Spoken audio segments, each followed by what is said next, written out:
నమస్కారం. లక్ష్మి చెప్పే కథలకు స్వాగతం. వీణులతో వీక్షించటానికి సిద్ధం కండి. ప్రియ సఖులు, ఇప్పుడు మనం ప్రముఖ సీనియర్ రచయిత్రి శ్రీమతి డి కామేశ్వరి గారు రచించిన ది గేమ్ అనే ఓ చక్కటి కథను విందామండి. ఈ కథ 1974 సంవత్సరం నవంబర్లో జ్యోతి దీపావళి ప్రత్యేక సంచికలో ప్రచురింపబడింది. ఇక కథ మొదలు పెట్టేస్తున్నానండి. కారు హారన్ 2 సార్లు వినిపించింది. అదిగో అంతా వచ్చేశారు, పద పద అన్నాడు రామ్మోహన్. గీతాజీ అభీ తక్ తయారు నహీ హువా అంటూ హడావుడిగా వర్మ లోపలికొచ్చాడు. జస్ట్ ఏ మినిట్ అంటూ గీత బాస్కెట్లు సర్ది నాప్కిన్లు పెట్టి పని కుర్రాన్ని కారులో పెట్టమంది. రామ్మోహన్ రికార్డు ప్లేయర్ పట్టుకుని కమాన్ లెట్స్ గో అన్నాడు. బయట 2 కార్లు నిండా అంతా కూర్చుని ఉన్నారు. రామ్మోహన్ని గీతను చూసి అంతా విష్ చేశారు. గీత ఒక కారులో శేఖర్ ఉండటం చూసి మరొక కారు ఎక్కబోయింది. కమాన్ గీత, ఇక్కడ నీకోసం చోటు ఉంచాము అంది కవిత తలుపు తీసి. గీత ఎక్కింది. రామ్మోహన్ మరో కారు ఎక్కాడు. 2 కార్లు బయలుదేరాయి. Hi Geeta, you look lovely today. Kavita గీతను చూసింది. కొత్త చీర గీత? మిస్సెస్ చంద్రశేఖర్ గీత చీరను పరీక్షిస్తూ అంది. లల్లురామ్లోనా కొన్నావు? అప్పుడే కారు దిగి ఆ చీర కొనాలన్నంత ఆరాటం కనపరుస్తూ ఆరా తీసింది కవిత. శేఖర్ వెనక్కి తిరిగి ఒక్క క్షణం గీత వైపు కన్నార్పకుండా చూశాడు. గీత కింది పెదవి నొక్కి పట్టి మొహం తిప్పుకుంది. ఈ ఆడవాళ్ళకి ఎంతసేపు చీరలు నగలు తప్ప మరో మాట లేదు. ఎన్ని చీరలున్నా మరొకరి చీర మీదే ఎప్పుడు దృష్టి. వర్మ నవ్వుతూ అన్నాడు డ్రైవ్ చేస్తూ. కపూర్ నవ్వాడు వెనక్కి తిరిగి చూసి. వెనక సీట్లో కూర్చున్న ఆడవాళ్ళు ముగ్గురు ఆ మాట వినట్లు ఒకరి అలంకారాలు ఒకరు మెచ్చుకుంటున్నారు. కొత్త ఫ్యాషన్ చీరల ఏ షాపులోకి వచ్చింది, మొన్న కొత్త రకం డిజైన్ను రూబీ సెట్టు ఏ షాపులో చూసింది అతి సీరియస్గా మాట్లాడుతున్నారు. వెనక నుండి కిషన్ చంద్ కారు రయ్యన దూసుకుని ఓవర్టేక్ చేసింది వర్మ కారుని. హాయ్ అంటూ చెయ్యూపింది. ఆ కారులో నుంచి మిసెస్ వర్మ గేలు చేస్తున్నట్టు. Come on Mister Varma, speed up, Latha వాళ్ళని ఓవర్టేక్ చేయాలి మనం. కవిత ముందుకు వంగి వర్మను తొందర పెట్టింది. డోంట్ వర్రీ, అంబాసిడర్ని ప్లిమత్ ఎంతసేపు ఓవర్టేక్ చేయటం అంటూ వర్మ గట్టిగా యాక్సిలేటర్ నొక్కాడు. అంబాసిడర్ డ్రైవ్ చేస్తున్న కిషన్ చంద్ వెనక కారుకు సైడ్ ఇవ్వకుండా మరింత స్పీడ్ పెంచాడు. 2 కార్లలో వాళ్ళు డ్రైవ్ చేస్తున్న వాళ్ళని ప్రోత్సహిస్తున్నారు గోల చేస్తూ. వెడల్పు రోడ్డు రాగానే ప్లిమత్ రయ్యన దూసుకు వెళ్ళి అంబాసిడర్ని ఓవర్టేక్ చేసింది. కవిత చెయ్యి ఊపి వెక్కిరించింది వెనక కారులో వాళ్ళని. కమాన్ కిషన్. లత కిషన్ చంద్ను స్పీడ్ పెంచమని గాబరా పెట్టసాగింది. చాలు చాలు, ఇదేమి కారు రేసు కాదు, సవ్యంగా చేరాలని లేదా ఏమిటి లతాజీ? చటర్జీ అన్నాడు. 2 కార్లు సందడిగా సాగిపోతున్నాయి. ఆ 2 కార్లలో మొత్తం 12 మంది, అంటే 6 జంటలున్నాయి. హై క్లాస్కు చెందిన ఆ 6 జంటల్ని చూస్తే డబ్బు, యవ్వనం, అందం, ఆనందం కలబోసినట్లుంటుంది. ఆ 6 జంటల్లో ఒక జంట మిస్టర్ వర్మ, మిస్సెస్ లతా వర్మ. వర్మకి చాలా రకాల బిజినెస్లున్నాయి. హోటళ్ళు 3 ఉన్నాయి. ఆ సిటీలో కంపెనీలో అనేక షేర్లున్నాయి. లక్షాధికారి అని చెప్పచ్చు. మిస్సెస్ వర్మ లత పేరుకు తగ్గట్టు లతలాగానే ఉంటుంది, నాజూగ్గా. 2 పిల్లల తల్లిలాగే అనిపించదు. ఆమె లాంటి అందగత్త పక్కన వర్మ కాకి ముక్కుకు దొండపండులా ఉంటాడు. బట్టతల, స్థూలకాయం, పొట్ట, బాహ్యరూపం ఎలా ఉన్నా వర్మ సహృదయుడు, స్నేహపాత్రుడు. భార్య అంటే అనురాగం, ఆరాధన. కానీ లత అతన్ని కేర్ చేయదు. అతనికి తన పట్ల ఉన్న ప్రేమ గుర్తించదు. కేవలం డబ్బు మాత్రం చూసి అతన్ని చేసుకుందని చెప్పచ్చు. 2వ జంట రామ్మోహన్, గీత. రామ్మోహన్ పెద్ద ఇంజనీరింగ్ ఫర్మ్కి జనరల్ మేనేజర్. రామ్మోహన్ ఎంత హడావుడి మనిషో, గీత అంత శాంతంగా ఉంటుంది. అతనికి స్నేహితులు, పార్టీలు, క్లబ్బులు, పేకాట అంటూ ఎప్పుడు ఏదో హడావుడిగా ఉంటాడు. గీత ఫ్యామిలీ టైపు. భర్త కోసం పార్టీల్లో పాల్గొంటూ ఉంటుంది. ముచ్చటగా 2 పిల్లలు వారికి. 3వ జంట చంద్రశేఖర్, పద్మ. చంద్రశేఖర్ రామ్మోహన్ పనిచేస్తున్న ఫర్మ్లో సేల్స్ మేనేజర్గా ఉంటున్నాడు. చంద్రశేఖర్ చాలా అందగాడు. 6 అడుగుల పొడుగుతో పచ్చగా ఆరోగ్యంతో మిసమిసలాడుతూ ఉంటాడు. ఆడదాన్ని ఆకర్షించేదేదో ఉంది అతనిలో. జాలీ టైపు, మంచి మాటకారి. కొత్త కొత్త జోక్స్ కట్ చేస్తూ ఎప్పుడూ అందరినీ నవ్విస్తూ ఆకర్షిస్తాడు. పార్టీలలో కొత్త కొత్త గేమ్స్ ఇంట్రడ్యూస్ చేస్తూ చలాకీగా తిరుగుతూ ఉంటాడు. అతని భార్య పద్మ అందగత్తె కాదు, అతని ముందు ఈమెను చూసి దేవుడు లాంటి జంటలు ఎందుకు కూరుస్తాడో అనుకోకుండా ఉండలేరు ఎవరైనా.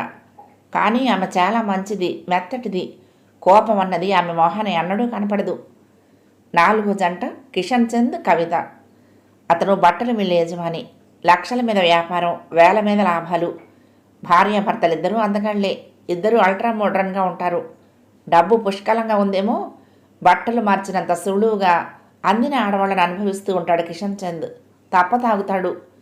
కవిత కూడా భర్తకేమీ తీసిపోదు. ఆ ఇంట్లో భార్యాభర్తలది ఎవరి తోవ వారిది అన్నట్లు. ఒకరి వ్యక్తిగత విషయాలు ఒకరు పట్టించుకోరు. కానీ క్లబ్బులకి, పార్టీలకి కలిసి వెళ్తూ పైకి అన్యోన్య దంపతుల్లా షో మెయింటైన్ చేస్తూ ఉంటారు.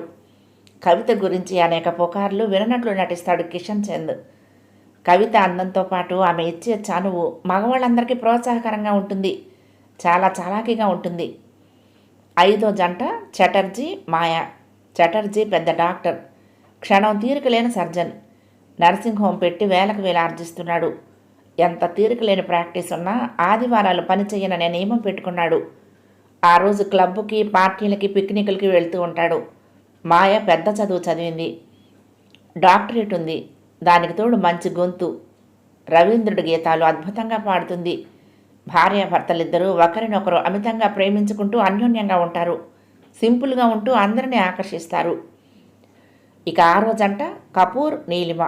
కపూర్ పెద్ద కాంట్రాక్టర్, లక్షల మీద బిజినెస్ చేస్తూ ఉంటాడు. నీలిమ అనాకారి, మెల్ల, ఎత్తుపళ్ళు, వికారంగా ఉంటుంది. నీలిమ తండ్రికి ఏకైక సంతానం, లక్షలకు వారసురాలు. ఆమె తెచ్చే లక్షల కోసమే కపూర్ ఆమెను పెళ్ళాడాడు. కపూర్ బీద కుటుంబం నుండి వచ్చినవాడు. డబ్బు విలువ తెలుసు కనుక భార్య తెచ్చే లక్షలకు ఆకర్షించబడ్డాడు. ఆ డబ్బుతో కాంట్రాక్టులు చేస్తూ మరిన్ని లక్షలు చేర్చాడు. నీలిమ అనాకారి అయినా ఆమె మనసు అందమైనది. భర్త తనను ఎందుకు పెళ్ళాడాడో తెలుసు. తను అందకత్తె కానని తెలుసు. అందుకే అతను ఎలా ప్రవర్తించినా, ఏమన్నా స్పోర్టివ్గా తీసుకుని నవ్వేస్తుంది. ఈ 6 జంటలు ఫ్యామిలీ ఫ్రెండ్స్. కొందరికి క్లబ్ పరిచయం, కొందరికి ఆఫీసు పరిచయం, కొందరికి మిత్రుల ద్వారా పరిచయం అయి అలా స్నేహం గట్టిపడింది. ఇప్పుడు క్లబ్కు వెళ్ళినా, పిక్నిక్కి వెళ్ళినా, సినిమాకి వెళ్ళినా అందరూ కలిసే వెళ్తారు. పండగలు వస్తే ఎవరి పండగలకు వారు మిగతా వారిని పిలుస్తూ ఉంటారు. నెలకొకసారి పిక్నిక్లు పెట్టుకుని ఎటో అటు తిరుగుతూ ఉంటారు సరదాగా. కార్లు బొటానికల్ గార్డెన్ చేరాయి. అందరూ బిలబిలలాడుతూ దిగి బాస్కెట్లు, ఫ్లాస్కులు, ట్రాన్సిస్టర్లు పట్టుకుని దట్టంగా ఉన్న చెట్ల కిందకు చేరారు. చంద్రశేఖర్ పెద్ద జంపకాన పరిచాడు. వర్మ ఆయాసంగా చతికిలబడి కాఫీ అన్నాడు. అప్పుడే ఆరంభం తిండిగోల అంది కోపంగా లత. గీతాజీ, మా ఆవిడ ఎలాగూ ఇవ్వదు, మీరన్నా కాస్త ఈ దీనుడి మీద దయతలచండి బతిమాలాడు వర్మ. ఆ చేత్తోనే మాకును అన్నాడు కిషన్ చంద్ నవ్వి. తిండికి మొహం వాచిపోయినట్లు వచ్చిన దగ్గర నుంచి తిండిగోల అయితే ఇళ్ల దగ్గర కూర్చొని తినాల్సింది. కవిత సాధించింది. ఊరుకో కవిత, కాఫీయే కదా అంది గీత కాఫీ కప్పుల్లో ఉంచుతూ. మాయ అందరికీ కప్పులు అందించింది. గీతాజీ, ఆ పూ ఇమిలీ బాత్, బొబ్బట్లు లాయహైనా ఆరా తీశాడు వర్మ. తీసుకురాకపోతే మీరు ఊరుకుంటారా? గీత నవ్వింది. అవి కూడా ఇప్పుడే తినేస్తారా? గయ్యి మంది లత భర్త మీద. అబ్బబ్బా ఊరుకోండి లతాజీ, ఇద్దరు దెబ్బలాడుకోవటానికి వచ్చారా ఏమిటి? కపూర్ నవ్వుతూ అన్నాడు. ఫస్ట్ రౌండ్ కాఫీలు పూర్తయ్యాయి. చంద్రశేఖర్ గొంతు సవరించుకుని లేచి నుంచున్నాడు. Ladies and gentleman, attention please అన్నాడు. గందరగోళంగా మాట్లాడుతున్న అందరూ నిశ్శబ్దమయ్యారు. Today I am introducing a new game అన్నాడు. అంతా చప్పట్లు కొట్టారు. కుతూహలంగా వినసాగారు. ఈరోజు గేమ్, ఇక్కడున్నది 6 మగవాళ్ళు, 6 ఆడవాళ్ళు. ఆడవారి 6 పేర్లు ఈ 6 చీటీలలో రాశాను. ఈ 6 చీటీలను కింద వేయగానే తలోటి తీసుకోవాలి. ఆ చీటీలో ఎవరి పేరుంటే వారు ఈ రోజంతా వారి గేమ్కు పార్ట్నర్గా ఉండాలి. డాన్స్ చేసినా, కార్డ్స్ ఆడినా, షికారు తిరిగినా వారి పార్ట్నర్గా ఉండాలి అన్నాడు. అచ్చా వెరీ ఇంట్రెస్టింగ్ కిషన్ చంద్ హుషారుగా అన్నాడు. ఒకవేళ ఎవరి భార్య వారికే పార్ట్నర్ అయితే? వర్మ సందేహం. That's also a point. అలాంటప్పుడు మరొకసారి చీట్లు తీసుకోవచ్చు. ఇవిగో ఈ చీటీలు వేస్తున్నాను, తీసుకోండి అన్నాడు. మగవాళ్ళందరూ ఆరాటంగా తాలో చీటీ తీశారు. అందరికంటే ముందు చంద్రశేఖర్ తీశాడు. ఆడవాళ్ళు కుతూహలంగా చూస్తున్నారు తమ పేరు ఎవరికి వస్తుందోనని. Hi lucky Kavita you are my partner అన్నాడు సంతోషంగా రామ్మోహన్ చీటీ చూసుకుని. కవిత చిలిపిగా నవ్వింది కన్నుగీటి. Madam you are my partner. Varma Padma దగ్గరికి వెళ్ళి మర్యాదగా వంగి అన్నాడు. పద్మ సిగ్గుగా నవ్వింది. చటర్జీ చీటీ చూసి ఒక్క క్షణం ఏడుపు మొహం పెట్టాడు. అంతలోనే లేని నవ్వు తెచ్చుకుని మిస్సెస్ కపూర్ నా పార్ట్నర్ అన్నాడు. నీలిమ అతని మొహం చూసి bad luck, I pity you doctor అంది విచారం అభినయిస్తూ. చటర్జీ చప్పున సర్దుకుని నో నో, మీరు పార్ట్నర్ అవ్వటం నాకు చాలా సంతోషం అన్నాడు. అబద్ధాలు ఆడకండి, పాపం ఏం చేస్తారు, కొన్ని గంటలు నన్ను భరించండి, పాపం మా ఆయన నన్ను జీవితాంతం భరించటం లేదు నవ్వుతూ అంది నీలిమ. అలా అంటావేంటి డార్లింగ్, నువ్వంటే నాకెంత ప్రేమ అన్నాడు కపూర్ కొంటిగా నవ్వుతూ. అవునవును, నా లక్షల మీద ఆ మాత్రం ప్రేమ ఉండదా ఏమిటి, నీలిమ కూడా నవ్వుతూ అంది. అందరూ నవ్వేశారు. కిషన్ చంద్ చీటీ చూసి ఉత్సాహంగా లేచి లత దగ్గరికి వెళ్ళి పక్కన నుంచి మాట్లాడకుండా ఆమె భుజం మీద చేయి వేసి ఫోటో ఫోజ్ ఇచ్చాడు గర్వంగా. అచ్చా వెరీ స్మార్ట్ పెయిర్ అన్నాడు కపూర్ చప్పట్లు కొట్టి. మాయాజీ మనిద్దరం పార్ట్నర్స్ ఇవాళ, ఇద్దరం కలిసి చక్కగా డ్యూయెట్లు పాడదాం అన్నాడు కపూర్. కపూర్ది మంచి గొంతు. ఒక్కొక్కరు తమ పార్ట్నర్ పేరు చెప్తూ ఉంటే గీత ఆరాటంగా వింటూ అంతా అయి తను చంద్రశేఖర్ మిగిలిపోగానే ఆమె మొహం ఎర్రబడింది. చురుక్కుమని చంద్రశేఖర్ వంక చూసింది. అది చూసి అతని పెదాల మీద చిన్న కొంటె నవ్వు కదిలింది. గీత కింద పెదవి కసిగా నొక్కింది పళ్లతో. Mister Chandra, what about you Kishan Chand ప్రశ్నించాడు. ఇంకా మిగిలిందెవరు, గీతే కదా, మీరిద్దరునన్నమాట అన్నాడు రామ్మోహన్. కంగ్రాచ్యులేషన్స్ మిస్టర్ చంద్ర, మంచి పార్ట్నర్ని కొట్టేశారు అన్నాడు వర్మ. పాపం గీత మీకు పార్ట్నర్ అవ్వాల్సింది, చక్కగా మరి 2 బొబ్బట్లు ఎక్కువ పెట్టేది లత మొగుడిని వెక్కిరించింది. డోంట్ వర్రీ, నా వంతు మీకు ఇచ్చేస్తాను అన్నాడు చంద్రశేఖర్. ఇప్పుడు అనవసరంగా వాటి పేరు ఎత్తారంటే ముందు భోజనం చేసేద్దాం అంటాడు రామ్ వెక్కిరించాడు. అందరూ నవ్వారు. థ్యాంక్ గాడ్, ఎవరి పెళ్ళాలు వాళ్ళకి పార్ట్నర్ అవ్వలేదు అంది మాయ. సరే గేమ్ ప్రారంభిద్దాం, ముందు డ్యాన్స్తో ఆరంభిద్దాము, తర్వాత కార్డ్స్, ఆ తర్వాత లంచ్, కాసేపు విశ్రాంతి. ఆ టైంలో ఎవరి పార్ట్నర్తో కలిసి వాళ్ళు పాటలు పాడాలి. 3 గంటలకు టీ, తర్వాత 1 గంట మళ్ళీ కార్డ్స్, ఆ తర్వాత 1 గంట షికారు. ఎవరెక్కడికి కావాలంటే అక్కడికి వెళ్ళొచ్చు వారి పార్ట్నర్తో, కానీ సరిగ్గా 5 గంటలకు తిరిగి ఇక్కడికి రావాలి. గేమ్ గురించి వివరించాడు చంద్రశేఖర్. జస్ట్ ఏ మినిట్ గీత అంది. అంతా అటు చూశారు. ఈ గేమ్ ఆడుతున్నప్పుడు ఎవరైనా అతిగా ప్రవర్తిస్తే, హద్దు మీరితే సూటిగా చూస్తూ అడిగింది గీత. చచ్చా, అలా ఎందుకు జరుగుతుంది వర్మ నొచ్చుకుంటూ అన్నాడు. అలా జరిగితే రెట్టించింది గీత. ఆ ప్రశ్న అర్థమైనట్లు చూశాడు చంద్రశేఖర్. గీత వంక అదోలా చూస్తూ తలాడించి నవ్వి ప్యాంటుకు ఉన్న బెల్ట్ జొలిపిస్తూ 10 బెల్ట్ చురకలు తినాలి అందరి ముందు అన్నాడు కొంటిగా నవ్వి. అంతా అగ్రీడ్ అన్నారు. ఒకవేళ అలా జరిగినా ఏ లేడీ రిపోర్ట్ చేయకపోతే రామ్ కొంటెగా కన్నుగీటి అన్నాడు. ఇష్టమైతే మరే గొడవ లేదు కిషన్ చంద్ చిలిపిగా అన్నాడు. Okay okay, let's start the game. Kapoor record player తిప్పాడు.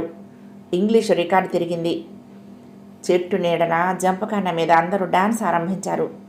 చంద్రశేఖర్ వచ్చి చెయ్యందించగానే గీత కరుకుగా అతని కళ్ళల్లోకి చూసి విసురుగా చెయ్యందించింది. గీత నడుం చుట్టూ ఎడం చెయ్యి వేసి కుడి చేత్తో ఆమె చెయ్యి అందిపుచ్చుకుని స్టెప్స్ వేస్తూ శేఖర్ కొన్ని క్షణాలు మౌనంగా గీత మొహంలోకి చూస్తూ ఉండిపోయాడు.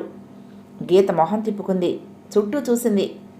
రామ్మోహన్ మహదానందంగా ఈ లోకంలో లేనట్టు కవితతో డాన్స్ చేస్తూ ఆమె నడుం చుట్టూ చెయ్యి గట్టిగా బిగించి చెవిలో ఏదో అంటున్నాడు. కవిత కొంటిగా నవ్వుతోంది. మిగతా అందరూ ఎవరి పార్ట్నర్తో వాళ్ళు గుసగుసలాడుతున్నట్టు మాట్లాడుతున్నారు. గీత నెమ్మదిగా పిలిచాడు Shekhar. Call me Mrs Ram. Geeta చురుగ్గా చూసి అంది కఠినంగా.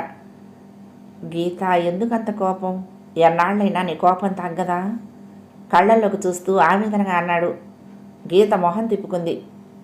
గీత ప్లీజ్ మాట్లాడు, నీతో మాట్లాడే ఈ అవకాశం కోసం ఎన్నాళ్ళ నుంచో ఎదురు చూస్తున్నాను. నీతో ఏకాంతం కోసమే ఈ గేమ్ సృష్టించాను, నిన్ను పార్ట్నర్గా చేసుకున్నాను అన్నాడు. అహో, అయితే ఇదంతా ముందే ఆలోచించి వేసిన ప్లాన్ అన్నమాట గీత తీక్షణంగా అంది. అవును, నీ చీటీ మిగతా వాటికంటే కాస్త వెడల్పుగా మడిచి అందరికంటే ముందుగా నేను తీసుకున్నాను. గీత, నాకు మాట్లాడటానికి ఈ ఒక్క అవకాశం ఇవ్వు ప్లీజ్ ప్రాధేయపడ్డాడు. నీతో నాకు మాటలేమిటి, ఇంకా మనకి మాటలే మిగిలాయి. I hate you, I hate you తిరస్కారంగా అంది. కాస్త దగ్గరలో ఉన్న వర్మ ఆమె గొంతులోని తీక్షణత గుర్తించి గీతాజీ క్యా హువా అన్నాడు. గీత చప్పున మొహంలోని భావం మార్చేసి నవ్వుతూ, మిస్టర్ చంద్ర చూడండి, ఇంత క్విక్ స్టెప్స్ వేస్తూ ఉంటే మరొక పార్ట్నర్ని తెచ్చుకోమని కేకలేస్తున్నాను అంది. గీత, నన్నెందుకు అర్థం చేసుకోవడానికి ప్రయత్నించవు? నేను చెప్పేది విన్నాక నీ ఇష్టం, నువ్వేమన్నా పడతాను. శేఖర్ మళ్ళీ ఆరంభించాడు. 3 ఏళ్ల నుంచి ప్రయత్నిస్తున్నాను నీతో మాట్లాడే ఈ అవకాశం కోసం. గీత, నీతో మాట్లాడటం కోసం మంచి ఉద్యోగం వదులుకుని ఈ ఊరు వచ్చానని నీకు తెలుసా? నీకోసం మీ ఆయనతో స్నేహం సంపాదించాను. అయితే ఇప్పుడేం చేద్దామని వచ్చావు mister? It is too late. సుఖంగా సాగిపోతున్న నా సంసారంలో నిప్పులు పోయేటమే నీ ఉద్దేశం అయితే అది మాత్రం చేయగలవు కఠినంగా అంది గీత. హర్ట్ అయ్యాడు శేఖర్. ఎందుకు గీత అంత కఠినంగా మాట్లాడతావు? అంత నీచుడిలా కనిపిస్తున్నానా? చేసిన చిన్న తప్పుకి ఇంత పెద్ద శిక్ష వేశావు. కనీసం నా బాధైనా అర్థం చేసుకోలేవా? గిలగిలలాడాడు. నీ బాధ నా బాధ కాదు కనుక నేను అర్థం చేసుకోవాల్సిన అవసరం లేదు. గీత, నీదింత కఠిన హృదయం అని అన్నడూ అనుకోలేదు. అసలు జరిగిన సంగతి విని, మిస్టర్ వృధాశ్రమ పడకు. ఆ సంగతులు వినాలని నాకు లేదు. ఆ సంగతులు గుర్తులేవు. అవన్నీ మర్చిపోయి చాలా కాలం అయింది బెంకంగా అంది గీత. అబద్ధం గీత, నువ్వు మరవలేదు, అది నాకు తెలుసు. మర్చిపోయానని ఆత్మవంచన చేసుకుంటున్నావు. నీవు నన్ను మర్చిపోలేదని ఆ రోజు నన్ను మీ ఇంట్లో చూడగానే ఆ విషయం నీ మొహమే చెప్పింది అన్నాడు. నీలాంటి నీచుణ్ణి మర్చిపోకుండా ఇంతకాలం గుర్తుంచుకుంటానని నువ్వు అనుకుంటే అది నీ భ్రమ. నువ్వు ఆ రోజునే నా మనసులో చచ్చిపోయావు. మనిషి చచ్చిపోయినా మమత నిలిచిపోతుంది గీత ఆర్ద్రంగా అన్నాడు శేఖర్. అలా నువ్వు అనుకుని సంతోషపడితే నాకేం అభ్యంతరం లేదు మిస్టర్ చంద్రశేఖర్. నా మనసులో నీకు సూది మరంత స్థానం కూడా లేదు. నా మనసులో నా భర్తకే స్థానం. నా అదృష్టం కొద్దీ నీ వాత పడకుండా ఇలాంటి ఉత్తముణ్ణి భర్తగా పొందాను. గీత గర్వంగా తాళెగరేసింది. శేఖర్ అదోలా నవ్వాడు. మంచిదే గీత, నీ భర్త ఉత్తముడు అని నువ్వు అనుకుంటూ సుఖంగా బ్రతకటం నాకు సంతోషమే. నీ సంతోషం కంటే నాకేం కావాలి? గీత ఏదో అనబోయింది. ఇంతలో రికార్డ్ ఆగింది. డాన్స్ ఆపి అంతా చప్పట్లు కొట్టారు. అలసిపోయినట్లు సుతారంగా చెమటద్దుకుంటూ వచ్చింది గీత. రామ్మోహన్ గీత దగ్గరకు వచ్చి, how do you like your partner అన్నాడు నవ్వుతూ. గీత జవాబు ఇవ్వలేదు. ఇప్పుడు కార్డ్స్ ఆడదాము, బ్రిడ్జి ఆడేవాళ్ళ చేతులు ఎత్తండి కిషన్ చంద్ అన్నాడు. బ్రిడ్జి బోర్, మేము రమ్మి ఆడుకుంటాం అంది కవిత. మనం తిన్న తర్వాత ఆడుకోకూడదు? వర్మ ఆయాసంగా చతికిలు పడుతూ అన్నాడు. ఏం పొట్ట అప్పుడే ఖాళీ అయిందా ఏంటి? ఇంకాస్త కరగనియండి, మరి 2 బొబ్బట్లు తినొచ్చు అంది లత. ఇదిగో లత, ఈరోజు నువ్వు నన్నేం అనటానికి వీల్లేదు. ఆ హక్కు నా పార్ట్నర్కు తప్ప నీకు లేదు అన్నాడు. సరే బాబు సరే, లత కార్డ్స్ కలుపుతూ అంది. 4 రమ్మి, 4 బ్రిడ్జ్కి, 4 క్యారమ్స్కి కూర్చున్నారు. పేకాడుతున్నంతసేపు శేఖర్ జోక్స్ కట్ చేస్తూ అందరినీ నవ్విస్తున్నాడు. గీత తన వంక అతను చూసినప్పుడల్లా మొహం చిట్లిస్తోంది. మిస్సెస్ రామ్, మీరేమిటి ఇవాళ ఎలా ఉన్నారు? ఒంట్లో బాగోలేదా? గీత ముభావంగా ఉండటం కనిపెట్టి చటర్జీ అడిగాడు. అబ్బే ఏం లేదు, నిన్న రాత్రంతా సరిగ్గా నిద్రలేదు, టైర్డ్గా ఫీల్ అవుతున్నాను అంతే అంది.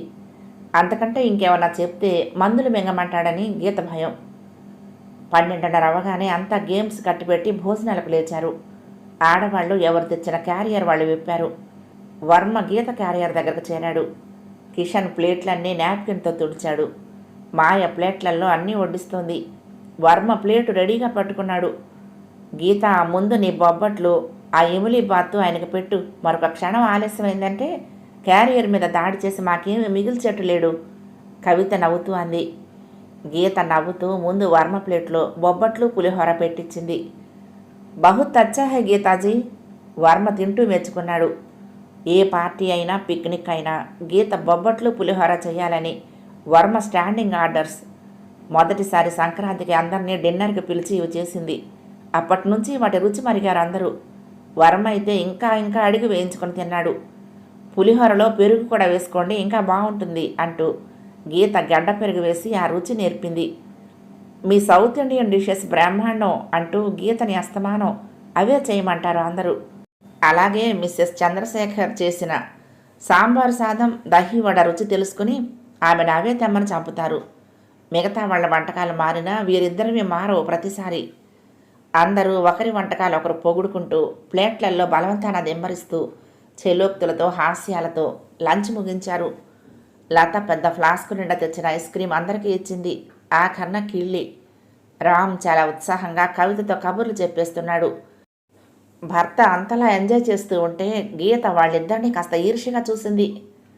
అమ్మ బాబోయ్, ఇప్పుడు ఒక అరగంట పడుకోవాలి అంటూ భుక్తాయాసంతో తలగడ ఒకటి అందుకుని జంపకాన మీదకి ఒరిగిపోయాడు వర్మ. అదేం వీల్లేదు, ఇప్పుడు పాటల కార్యక్రమం లేవండి అదరగొట్టింది లత. నా తరం కాదబ్బా, ఉత్తప్పుడే గొంతు పేగలదు, ఇప్పుడు పీకల దాకా తిన్నాను, ముందు మీరంతా కానియండి, ఈ లోపల కాస్త కన్ను మూస్తాను అంటూనే మగతగా కళ్ళు మూసి నిద్రలోకి జారిపోయాడు వర్మ. మాయా కిషన్ కలిసి బెంగాలీ పాటలు రవీంద్ర గీతాలు పాడారు. సవ్యంగా పాడగలిగిన వారు వాళ్ళిద్దరే. మిగతా వాళ్ళంతా తప్పుల తడకలతో అపస్వరాలతో డ్యూయెట్లు పాడటం, అందరూ కలిసి చప్పట్లు కొట్టడం, నానగోలగా తయారైంది పాట కచేరీ. కపూర్ లతని ఈడ్చుకు వెళ్ళి ఇద్దరూ కలిసి బాంగ్రా నృత్యం చేశారు. రామ్మోహన్ తెలుగు సినిమా పాటలు అపస్వరాలతో పాడి అందరినీ నవ్వించాడు. గీత వంతు వచ్చేసరికి ససేమిరా చంద్రశేఖర్తో కలిసి పాడటానికి ఇష్టపడలేదు. మా పార్ట్నర్ బదులు కూడా నేను పాడతాను, ఆమెను ఇబ్బంది పెట్టకండి అన్నాడు చంద్రశేఖర్. అతని గొంతు బాగానే ఉంటుంది. మంచి విషాద గీతం ఒకటి అందుకున్నాడు. అతని గొంతులోని శ్రావ్యము విషాదము అందరినీ ఆకట్టుకున్నాయి.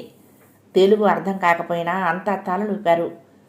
ప్రేమించిన ప్రియురాలు అపార్థం చేసుకుని ప్రేమను కాలదని వెళ్ళిపోతే ప్రియుడు ఆవేదనతో పాడే పాట అది. ఆ పాటలోని భావానికి గీత మొహం ఎర్రబడింది.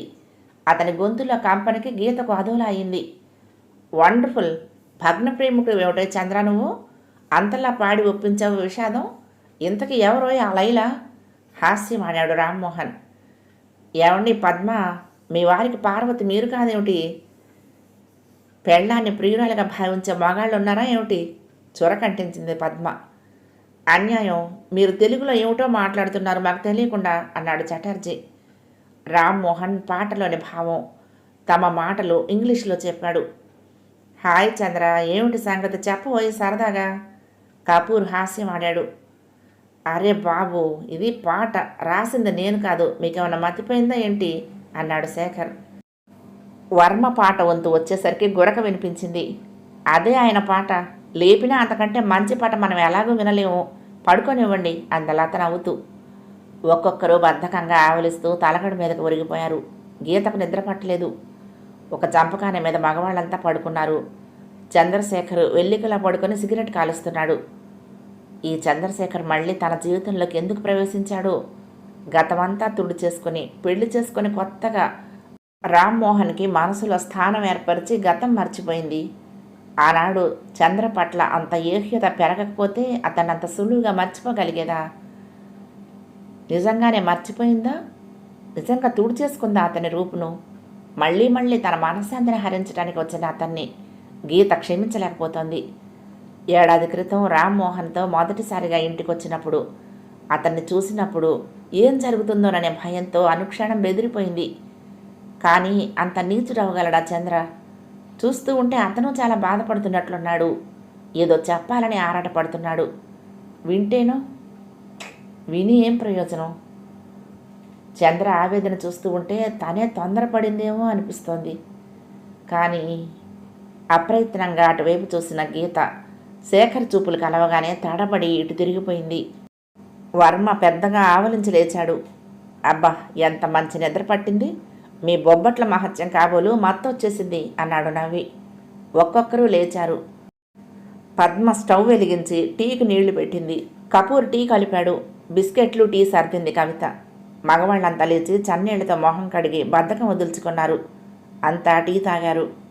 కాస్త మనము మొహాలు కడుక్కుంటే బాగుండును అంది లత.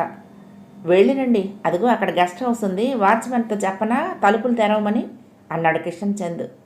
Don't worry, we will manage అంది నీలిమ. ఆడవాళ్ళంతా హ్యాండ్ బ్యాగులు పట్టుకుని అటు వెళ్ళారు. మనము వెళ్తే బాగుండేది, మొహాలు జిడ్డోడుతున్నాయి అన్నాడు రామ్. పర్వాలేదు, మగవాళ్ళం మనకే ఉంది, నీ పార్ట్నర్ ఏమీ ముద్దు పెట్టుకోదు కదా అన్నాడు హాస్యంగా వర్మ. ఆడవాళ్ళు మొహాలు కడిగి పౌడర్లు కొట్టి మేకప్ అయి ఫ్రెష్గా తయారై వచ్చారు అరగంటకి. అంతా చేరాక బాస్కెట్లు సర్ది సామాన్ అంతా కార్లలో పెట్టి లాక్ చేశారు. సరిగ్గా 4 అయింది. ఇప్పుడు ఎవరిష్టం వచ్చిన చోటికి వారు తిరిగి రావచ్చు. 1 గంటన్నర అన్నాడు చంద్రశేఖర్. అందరికంటే ముందు రామ్మోహన్ కవిత దగ్గరకు చేరాడు. ఇద్దరూ కలిసి నడుచుకుంటూ వెళ్ళిపోతూ ఉంటే గీత అటే చూసింది. ఎవరి పార్ట్నర్స్తో వారు కబుర్లు చెప్పుకుంటూ తల వైపుకి వెళ్ళారు. ఆఖరికి గీత, చంద్రశేఖర్ మిగిలారు. గీతారా, అలా తిరిగొద్దాం అన్నాడు శేఖర్. నేను రాలేను, నన్ను వదిలేయి. గీత ప్లీజ్, నలుగురు ఏమన్నా అనుకునే అవకాశం ఇవ్వకు. పద, అలా తిరిగి వచ్చేద్దాం, లేకపోతే అందరికీ అనుమానం వస్తుంది అభ్యర్థనగా అన్నాడు. అంతలోనే కొంచెం దూరం వెళ్ళిన వర్మ వెనక్కు తిరిగి గీత వాళ్ళు ఇంకా అక్కడే ఉండటం చూసి కాస్త ఆశ్చర్యంగా, మీరెక్కడికి వెళ్ళరా? చంద్ర, మీ పార్ట్నర్ డల్గా ఉంది, చీరప్ మై బాయ్. కన్ను గీటి నవ్వి వెళ్ళాడు. తప్పదన్నట్లు లేచింది. అతని పక్కన నడుస్తుంటే గీత ఆలోచనలేటో వెళ్ళాయి. అప్పుడు అతని పక్కన ఇలా నడుస్తూ తనను తాను మర్చిపోయేది. జీవితాంతం జంటగా అలా నడవాలని కలలు కంది. కానీ గీత అప్పుడు ఇలా నడుస్తూ ఎన్ని కబుర్లు చెప్పుకునేవాళ్ళమో గుర్తులేదా? ఏమిటి ఆలోచన? మాట్లాడు గీత. ఏమీ లేదు, గీత అని ఇంకా ఎలా పిలుస్తున్నావా అని వ్యంగ్యంగా అంది. గీత, ఒక్కసారి కాదు 100 సార్లు రోజుకు నీ పేరు తలుస్తూనే ఉంటాను. నువ్వు దూరం అయినా నీ జ్ఞాపకాలు దూరం కాలేదు. చి, ఇలా మాట్లాడటానికి సిగ్గుపడాలి నువ్వు. నేను రామ్మోహన్ భార్యనని తెలిసి పరాయి స్త్రీ గురించి నువ్వు ఇలా ఆలోచిస్తున్నావంటే నువ్వెంత నీచుడుగా అర్థమవుతుంది అంది. పొరపడుతున్నావు గీత. ఆరాధనలో అశ్లీలానికి అసభ్యతకు చోటుండదు. నువ్వెప్పుడు గుర్తొచ్చినా చల్లని వెన్నెల తాకినట్లు, పూల పరిమళం సోకినట్లు, సన్నని వానజల్లులా కమ్మని పాట విన్నట్లు మనసు పులకరిస్తుంది. ఎంత చికాకులో ఉన్నా నిన్ను గుర్తుకు తెచ్చుకుంటే నా మనసు ఉపశమిస్తుంది. గీత, నీ పట్ల నా అనురాగం ఇప్పుడే కాదు, ఎప్పటికీ పోదు. ఎమోషనల్గా మాట్లాడుతున్న అతని మాటలు విని ఒక్క క్షణం చెలించి అంతలోనే బింకంగా, ప్రేమను గురించి నువ్వు మాట్లాడుతూ ఉంటే ప్రేమ అన్న పదానికి అర్థం మారిపోయింది అనిపిస్తోంది. నీ దృష్టిలో ప్రేమ అంటే ఎంత తేలిక అంది వ్యంగ్యంగా. నిజమే గీత, ఒక్క క్షణం దౌర్బల్యం నా జీవన గతినే మార్చేస్తుందని తెలుసుకోలేకపోయాను. కానీ ఒక్కటి నమ్ము, ప్రేమ అన్నది మనసుకు సంబంధించింది. పైకి కనిపించేదానికి విలువ ఇవ్వకూడదని తెలుసుకో గీత నిట్టూరుస్తూ అన్నాడు. అవును, మనసు అన్నది కనపడదు కదూ, ఏమైనా చెప్పచ్చు. కంటికి కనిపించేది నమ్మకుండా కనపడిన దాని మీద విశ్వాసం నిలుపుకునేటంత ఉన్నతురాల్ని నేను కాను హేళనగా అంది. ఇంతకు ఈ సంజయ్షిలేమి నేను అడగలేదే. హాయిగా పెళ్లి చేసుకున్నావు. పెళ్లి చేసుకున్న పెళ్ళాన్ని ఒక పక్క, ఇంకొక పక్క ఇంకొకరి భార్యను ప్రేమిస్తున్నానని చెప్పడం సభ్యత సంస్కారం ఉన్నవారు చేసే పని కాదు తిరస్కారంగా అంది. గీత, నా భార్యను ప్రేమిస్తున్నానని నువ్వెలా అనుకున్నావు? నా శరీరము, నా ఇంట్లో స్థానము మాత్రమే ఇచ్చాను, మనసు కాదు అన్నాడు. చి, అలా చెప్పడానికి సిగ్గుపడాలి. ఇలా ఎంతమంది ఆడవాళ్ళ జీవితాలను నాశనం చేయాలనుకుంటున్నావు? గీత, ఒక మనిషి పట్ల విముఖత ఏర్పడితే ఆ మనిషిలోని మంచి చూడలేరు ఎవరు. ఎంతసేపు చెడే కనిపిస్తుంది. నీకు ఏం చెప్పినా నన్ను అర్థం చేసుకోవని నాకు తెలుసు. కనీసం నన్ను గురించి చెప్పుకునే 2 మాటలు నీకు ఇష్టం లేకపోయినా విను, అంతే నేను కోరేది. ఇక్కడ కూర్చుందామా కాసేపు అన్నాడు 2 పెద్ద రాళ్లు చూపుతూ. చెట్ల నీడన ఉన్న ఆ రాళ్ల మీద కూర్చున్నారిద్దరూ. పైకి బెంకంగా ఉన్న అతనేం చెప్తాడో వినాలని గీతకు మనసులో ఉంది. ఇష్టం లేనట్లే మొహం తిప్పుకుని ఎటో చూస్తూ కూర్చుంది. గీత, ఒక్క ప్రశ్నకు జవాబు చెప్పు. నిజంగా నన్ను మర్చిపోయావా? నీ మనసులో నాకు చిన్న స్థానమైనా లేదా? నిజం చెప్పు గీత సూటిగా చూస్తూ ఆర్ద్రంగా అడిగాడు. గీత తడబడి జవాబు చెప్పలేనట్లు మొహం తిప్పుకుంది. అతను నిట్టూర్చాడు. గీత, ఆ రోజు నన్ను అలా చూసిన నీ మనస్థితి ఊహించగలను. ఆ క్షణంలో నా మీద నీకెంత ఏహ్యత ఏర్పడిందో అర్థం చేసుకోగలను. ఆ తర్వాత నన్ను కలవకుండా, నాతో మాట్లాడకుండా, నాకు మాట్లాడే అవకాశం కూడా ఇవ్వకుండా మీ వాళ్ళు కుదిర్చిన పెళ్ళి ఎందుకు చేసుకున్నావో నేను అర్థం చేసుకున్నాను. నువ్వే నన్ను అర్థం చేసుకోలేదు గీత. కనిపించిన దాని వెనుక ఏదైనా కథ ఉండొచ్చని ఒక్క క్షణం కూడా ఆలోచించలేకపోయావు. చేసింది తప్పో ఒప్పో చెప్పుకునే అవకాశం నాకు ఇవ్వకుండా నన్ను శిక్షించావు. నళిని నీకంటే అందగత్తె కావచ్చు, నీకన్నా శ్రీమంతురాలు అవ్వచ్చు, కానీ నేను ప్రేమించింది మాత్రం నిన్నే. మన ఇద్దరి స్నేహం ప్రేమగా మారి వివాహ బంధంతో జీవితం ముడివేసుకోవాలనే మన తలపులు. నళిని అనే విషవలయంలో నేను చిక్కుకుని నిన్ను పోగొట్టుకున్నాను. ఆ అహంభావి తన అంత అందగత్తె కోరుతూ ఉంటే నేను నిర్లక్ష్యం చేస్తున్నాననే కక్ష కొద్దీ పంతం పట్టి మనల్ని వేరు చేసి పగ సాధించింది. సినిమాలో సీను మాదిరి నన్ను పిలిచి ఆ వేళటకు నిన్ను రమ్మని, నువ్వు వచ్చేసరికి నన్ను కౌగిలిలో బంధించి అది నీ కంటపడేటట్టు చేసింది. నువ్వు చూసింది నిజం కాదని నేను ఇప్పుడు చెప్తే నన్ను నమ్మవు, కానీ అది నిజం గీత. ఆ క్షణం నుంచి నేను అనుభవిస్తున్న నరకం నీకు అర్థం కాదు గీత. ఆవేదనగా చెప్తున్న అతని మాటలకు గీత ఒక్క క్షణం చెలించింది. నన్ను క్షమించానని ఒక్కసారి చెప్పు ప్లీజ్. ఆవేశంగా గీత చేతులు పట్టుకుని ధీరంగా అన్నాడు. ఇప్పుడింకా నా క్షమాపణకు అర్థం లేదు శేఖర్. తలదించుకుని చేతులు వదిలించుకుంది. నేనిప్పుడు నీ గీతని కాదు, మిస్సెస్ రామ్ని. గీతని కాదు కనుక నా క్షమాపణ అనవసరం కాదా? కానీ అది నీకు తృప్తి కలిగిస్తుందంటే అలాగే చెప్తాను అంది. పోనీ గీత, నీకు అంతా చెప్పాను, నా గుండెల్లో భారం దించుకున్నాను, అంతే చాలు తృప్తిగా అన్నాడు చంద్రశేఖర్. కనీసం నీ స్నేహం అన్నా దూరం చేయకు. ఆ మాటలు విననట్లుగా గీత నిలబడి ఇక వెళ్దామా అంది. ఇద్దరూ నడవసాగారు. కొద్ది దూరం నడవగానే దట్టంగా చెట్ల మధ్య గుబురుగా పొదల్లాగా పెరిగిన లతల చాటు నుండి వినవచ్చిన నవ్వులకి గీత హఠాత్తుగా ఆగిపోయింది. అటు చూసింది.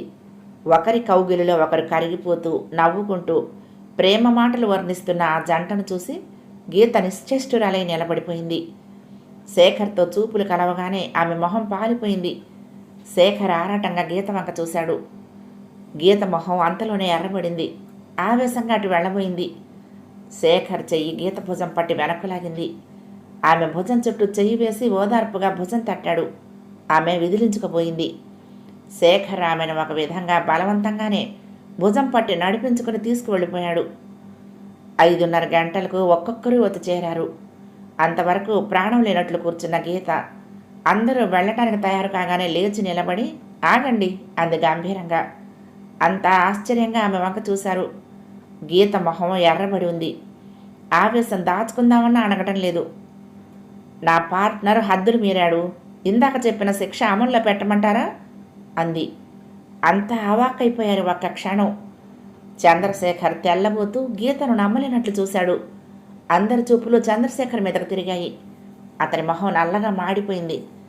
రామ్మోహన్ ఆరాటంగా గీత దగ్గరకు వెళ్ళి, గీత ఏం జరిగిందో చెప్పు ఆవేశంగా అడిగాడు. మిస్టర్ చంద్ర, ఏమిటిది నిజమేనా తెల్లబోతూ అడిగాడు వర్మ. రామ్మోహన్ కోపంగా చంద్రశేఖర్ దగ్గరకు వెళ్ళి కఠినంగా, ఏం చేశావు గీతను చెప్పు అన్నాడు పళ్ళ బిగున. చంద్రశేఖర్ అయోమయంగా చూశాడు గీతని, అందరినీ. గీత చరచర వచ్చి రామ్మోహన్ని పక్కకు లాగి చంద్రశేఖర్ వంక చూస్తూ, మిస్టర్ మీ బెల్ట్ ఇస్తారా అంది. అంతా ప్రాణం లేని బొమ్మల్లా నిలబడ్డారు. శేఖర్ గీతను చూస్తూ నెమ్మదిగా బెల్ట్ ఓడదీసి ఆమె చేతికిచ్చాడు. అందరూ ప్రాణాలు ఒగ్గబట్టుకొని చూస్తున్నారు. ఆమె బెల్ట్ పట్టుకొని చటుక్కున రామ్మోహన్ వంక తిరిగింది. మిస్టర్ రామ్, గేమ్ పార్ట్నర్ హద్దులు దాటితే 10 బెల్ట్ చురకల శిక్ష. మరి లైఫ్ పార్ట్నర్ హద్దులు దాటితే ఎన్ని దెబ్బలు తినాలంటారు? బెల్ట్ జుళిపిస్తూ తీవ్రంగా అడిగింది. గీత ఆశ్చర్యంగా తెల్లబోతూ అన్నాడు రామ్మోహన్. అవును, హద్దులు మీరింది గేమ్ పార్ట్నర్ కాదు, లైఫ్ పార్ట్నర్. ఎన్ని బెల్ట్ చురకలు తగిలిస్తే బుద్ధొస్తుందో చెప్పండి సూటిగా చూస్తూ కటువుగా అంది. పాలిపోయిన శేఖర్ మొహంలోకి రక్తం ఒక్కసారిగా పొంగింది. ఒక్కసారిగా దీర్ఘంగా ఊపిరి పీల్చుకున్నాడు. రామ్మోహన్ తత్తరపడిపోయాడు. గీత, ఏమిటిది అన్నాడు గొంతు పెగల్చుకుని. ఏమిటో ఇంకా విడమర్చి చెప్పాలా మిస్టర్ రామ్? చీట్లు తీసి పార్ట్నర్ని మార్చుకోవటానికి ఇది గేమ్ కాదు, లైఫ్. పార్ట్నర్ని మార్చుకోవాలంటే కోర్టు విడాకులు చాలా తంతుంది. గీత, ఏమిటి నీ ఉద్దేశం? ఏమిటి అల్లరి? ఆందోళనగా భయంగా అన్నాడు బెల్టు వంక చూస్తూ. భయపడకండి, కొట్టను. ఆడదానికి అంత సాహసం ఎక్కడొస్తుందిలేండి. నలుగురు ముందు కొడితే ఆ మొగుడితో మళ్ళీ పిల్లల కోసమన్నా రాజీపడి బ్రతకాల్సిన ఆడదాన్ని. అది నాకే అవమానం. ఇంట్లో పెళ్ళాంతో బయట అవకాశం వస్తే మరొక ఆడదానితో ప్రేమలు. ఎందరి జీవితాలతో అయినా ఆటలాడగలరు మీరు. క్యారమ్స్ గేమ్లో ఎన్ని కాయిన్స్ పాకెట్ చేస్తే అంత గొప్ప. ఎందరు ఆడవాళ్ళను ఆకర్షించగలిగితే అంత మగతనం. మీరు కొట్టే దెబ్బలకు తల వంచి మీరు కొట్టిన చోట పడుండాల్సిన కాయిన్స్ మేము. స్ట్రైకర్ని, కాయిన్స్ ఎన్నటికీ కొట్టి గెలవలేవు. ఇది మీ గేమ్. ఆడది తన ప్రేమని అనుభూతుల్ని గుండెల్లో సమాధి చేసుకుని కట్టుకున్న వాడితో రాజీపడి బ్రతుకుతూ నవ్వు నటించాలి. కానీ మీకేం అవసరం? ఆవేశంగా మొదలుపెట్టిన గీత గొంతు మధ్యలోనే పూడిపోయింది. కళ్ళు నిండసాగాయి. చప్పున చేతిలో బెల్ట్ విసిరేసి గబగబా కారెక్కి కూర్చుంది. తెలుగు అర్థం కాని మిగతా వారు తెల్లబోయి చూస్తున్నారు. భాష తెలిసినా భావం తెలియని పద్మ అంతకంటే తెల్లబోయి చూస్తోంది. భాషా భావం అర్థమైన రామ్, శేఖరు ఒకరి వంక ఒకరు చూసుకున్నారు.